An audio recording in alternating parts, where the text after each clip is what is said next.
सलमान अजहरी। सलमान अजहरी साहब जी। अभी उसने एक दिन मुझे चुनौती दी कि आग में चलते हैं, तू अपनी किताब लेकर चल, मैं कुरान, गंदी सी जो कुरान है उनकी, उसे लेकर चलूंगा, जिसने सारी दुनिया में ये बवाल मचा रखा है। और इससे बड़े और इससे सड़े भी आए, इस्लाम का कुछ नहीं बिगाड़ सकते। मेरे आका सल्लल्लाहु ताला अलैहि वसल्लम की जात पर अगर थूकता है तो ये सूरज पर थूकने के मानिंद है। इसका मुंह अभी चंद दिन बाद देखना इतना काला हो जाएगा कि इसके खुद चेले इससे नफरत करेंगे। मुफ्ती सलमान अजहरी की एक और ललकार सुनकर के भागा मैदान छोड़ करके नरसिम्हानंद। जी हाँ, आज ज़िंदगी में पहली बार मैं नरसिम्हानंद जो भाई साहब हैं उनको सुनने वाली हूँ। ही claims that he is a सनातनी, अ रियल वन, बट असलियत शायद इसका उल्टा है। जितना मैंने उनके बारे में सुना है उससे तो यही लगता है। मुफ्ती सलमान अजहरी साहब जो हैं उनको मैं सुन चुकी हूँ ऑलरेडी, 5 वीडियोज़ उनके देखे हैं मैंने, और काफ़ी इल्म की बात करते हैं। अब जाहिर सी बात है कि वो मुफ्ती हैं, और मुफ्ती साहब जो होते हैं उनको मौलवियों से भी ज़्यादा नॉलेज होती है। ए हाय हेलो नमस्ते जी, सत श्री अकाल, अस्सलाम वालेकुम। मैं निधि शर्मा इंडिया से। और जितने भी पाखंडी लोग हैं जो धर्म के नाम पे लोगों को भड़काते हैं दूसरे लोगों के दूसरे धर्मों के खिलाफ, उनको मुफ्ती साहब बड़ा करारा जवाब देते हैं। And that actually is required, क्योंकि सबको इस भारत देश महान के अंदर हक है, राइट है कि वो अपने हिसाब से अपने धर्म को फॉलो कर सकते हैं। अब अगर कोई इंसानियत को परे रख करके दहशत गर्दी पे उतर जाए तो प्लीज़ उसे धर्म से अटैच मत करिए, क्योंकि धर्म का नाम ही शांति है। ये जो रिलीजन बनाए गए हैं दुनिया में इसीलिए बनाए गए ताकि लोग नियम का पालन करें, सेल्फ कंट्रोल समझें कि क्या होता है। जैसे रमज़ान का पाक महीना चल रहा है, ये आपको मालूम होगा अगर आप मुसलमान हैं तो अल्लाह सुब्हान व तआला चाहते हैं कि जितने भी मुस्लिम्स हैं, जितने भी उनके नेक बंदे, वो एक्सपीरियंस करें रोज़ा रख करके। एक गरीब जब नहीं खाता, भूखा रहता है, तो उसे कैसा महसूस होता है। क्योंकि मैं सनातन धर्म से बिलोंग करती हूँ तो मैं आपको बता देती हूँ कि हमारे नवरात्रि चल रहे हैं, तो हमारी ये जो बेहद चंचल इंद्री है ना, जीभ हमारी हर समय दौड़ती रहती कि अभी कुछ चटपटा, कुछ मसालेदार, फिर कुछ मीठा। वो सारी क्रेविंग्स हमको शांत करनी आ जाती हैं अच्छे से जब हम फास्ट रखते हैं। तो it's very good for health. हो सकता है आप पूरे रमज़ान के बाद इस वीडियो को देख रहे हैं, तब भी जो प्रायर स्टेटमेंट्स थे वो उतने ही वैल्यूएबल रहेंगे थ्रू आउट द ईयर, क्योंकि रमज़ान का महीना होता है ना, उसके जितना ब्लिसफुल कोई और महीना नहीं होता साल के अंदर। और ये बात तो हमेशा सच्ची ही रहेगी। सलमान अजहरी।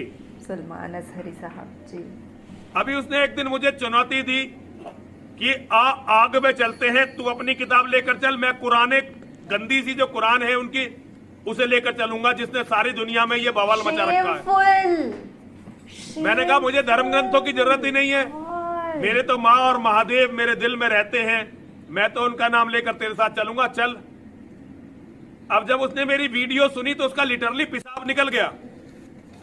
हिंदुओं, मेरे शेरों, मेरे बच्चों, मैं तुमसे इनकी औकात बताना चाहता हूँ। उसकी पुरानी वीडियो देख लेना और नई वीडियो देख लेना मेरी वीडियो के बाद की।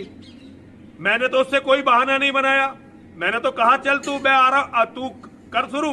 उसने पहली वीडियो में कहा था कि पहले मैं जाऊंगा फिर बाद में नरसिंहानंद जाए।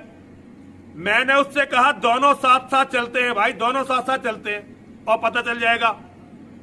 अब उसने वीडियो बनाई कि पहले परमिशन का इंतजाम मैं करूं।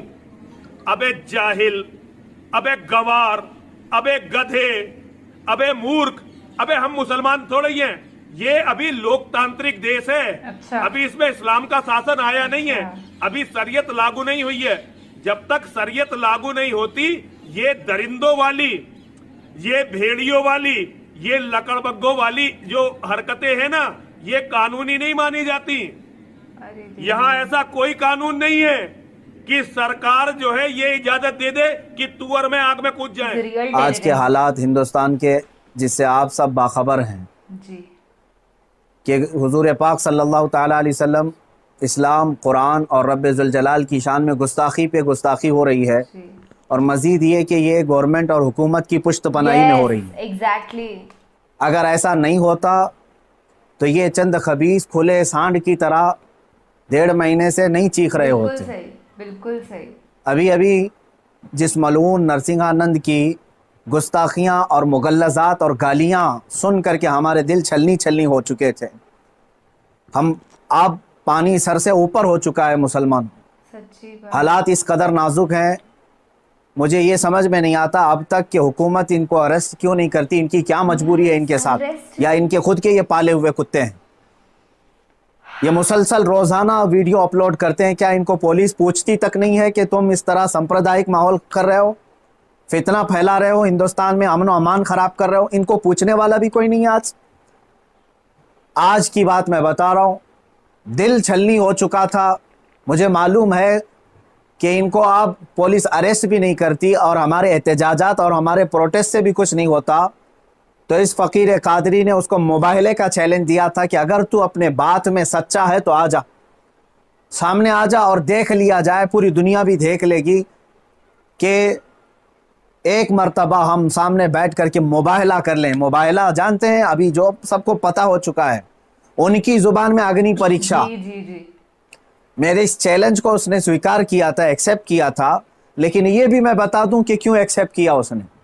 वो बिल में बैठा हुआ चूहा, उसे मालूम था कि गवर्नमेंट इस तरह करने की इजाज़त देती नहीं, इसलिए वो अपने कौम में हीरो बनने के लिए इस तरह की चैलेंज को एक्सेप्ट तो कर लिया। वरना आप सबको मालूम है मेरे मुसलमानों कि पाखंडी और बलात्कारी और माल का पुजारी, yes. उसके अंदर मुबाहला करने की ताकत है। मुबाहला कर सकता है वो, उसका उसके खुद के दीन और धर्म से कोई ताल्लुक नहीं है। मैं ये चैलेंज के साथ कहता हूं, सनातन धर्म से भी उसका कोई ताल्लुक नहीं है।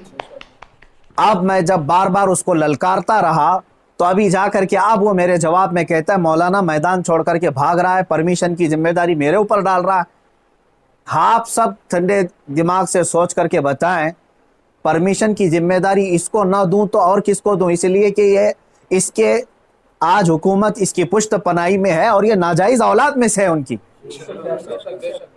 सारी परमिशन वगैरह की जिम्मेदारी तो तुम्हारी हाथ में है ना, मुझे परमिशन की जरूरत नहीं है। इंशाअल्लाह अजीज, जिस दिन भी तू तैयार हो जाएगा मेरी आखिरी सांस तक, उस दिन भी मैं मुबाहले के लिए हाजिर हो जाऊंगा, उस दिन भी हाजिर हो, 1 इंच भी पीछे नहीं हटूंगा इंशाअल्लाह।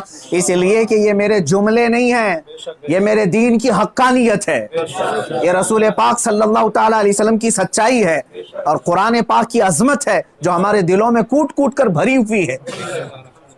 ये जालिम मुबाहला करेंगे, मुबाहला करेंगे। अब सुनिए, मुबाहले के नाम पर ये एक्सेप्ट करके हीरो बन रहा था अपनी कौम में और मुझे कह रहा है मैदान छोड़कर भाग रहा है। मैं इससे कहता हूं, आप सबको मालूम है ना, चंद दिन कबल ये दिल्ली के प्रेस क्लब ऑफ इंडिया में बैठ करके जहर उगल रहा था, हुजूर पाक सल्लल्लाहु ताला अलैहि वसल्लम की शान में गालियां बक रहा था। आज इसको याद आ गया ये लोकतांत्रिक देश है। आज ये कह रहा है ये लोकतांत्रिक देश है, मौलाना क्या ऐसी परमिशन यहाँ मिलती है? तो खबीस के बच्चे, तुझे ये पहले मालूम नहीं था कि इस लोकतांत्रिक देश में किसी धर्म को गाली नहीं देना चाहिए? 100%। मलून नाजायज औलाद, तुझे ये नहीं मालूम कि लोकतांत्रिक देश में किसी धर्म को गाली नहीं दी जाती? जब तू देश के सारे संविधान का उल्लंघन करके जहर उगल सकता है, प्रेस क्लब ऑफ इंडिया में तुझे परमिशन दी जा सकती है, तो इस मुबाहले की परमिशन क्यों नहीं मिलती? ठीक है, तुझे मैदान में नहीं मिलती, प्रेस क्लब ऑफ इंडिया तेरे बाप का है ना, जहां बैठ करके तूने गालियां बकी थी। मैं आज फिर से कहता हूं मुसलमानों, जरा बराबर भी अपने दिल में हल्कापन महसूस नहीं करना। मैंने ये अपने घर की बात नहीं कही थी, 1400 साल से इस धरती पर जमे हुए इस्लाम की बात कही है। और इससे बड़े और इससे सड़े भी आए, इस्लाम का कुछ नहीं बिगाड़ सकते।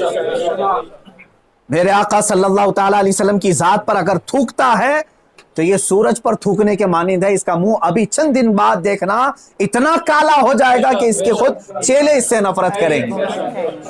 हाँ, मेरा अकीदा मेरे रसूल पाक के लिए ये है, या रसूल अल्लाह तू घटाए से किसी के ना घटा है ना घटे। या रसूल अल्लाह या रसूल अल्लाह, तू घटाए से किसी के ना घटा है ना घटेगा, जब बढ़ाए तुझे अल्लाह ताला तेरा, मिट गए मिटते हैं मिट जाएंगे आदा तेरे, ना मिटा है ना मिटेगा कभी चर्चा तेरा। मेरे आका सल्लल्लाहु ताला अलैहि वसल्लम का चर्चा कभी नहीं मिटेगा। हाँ, अब सुनो मेरे अजीजों, इस खबीस मलून ने चैलेंज को एक्सेप्ट करके अपनी कौम में हीरो बनने की कोशिश की थी। मैं फिर से कहता हूं, जिंदगी गुजर जाएगी, इसका पेशाब निकल जाएगा, मुबाहिले के लिए नहीं आ सकता। मुबाहिला बहुत दूर की बात है, मुबाहिला बहुत दूर की बात है। मैं गवर्नमेंट से भी कहता हूं, प्रशासन से भी कहता हूं, यह बार बार भौंक रहा है और कह रहा है कि मुझे इस्लाम की सच्चाई बताना है, मुझे कुरान की सच्चाई बताना है। इसको एक बार बताने का मौका दे दिया जाए, इसको एक बार मौका दे दो हमारे सामने कि ये इस्लाम की सच्चाई बता दे। हो जाएगा। आज इस खबीस के चेलों से भी मैं कहता हूं, तुम अपने गुरु को मना करके ले आ जाओ हमारे सामने। ये बार बार कह रहा है ना कि मुझे कुरान की सच्चाई बताना है, कुरान की। मैं कहता हूं मुबाहिला बहुत दूर की बात है, वो सिर्फ हमारे सामने बैठने की हिम्मत कर ले।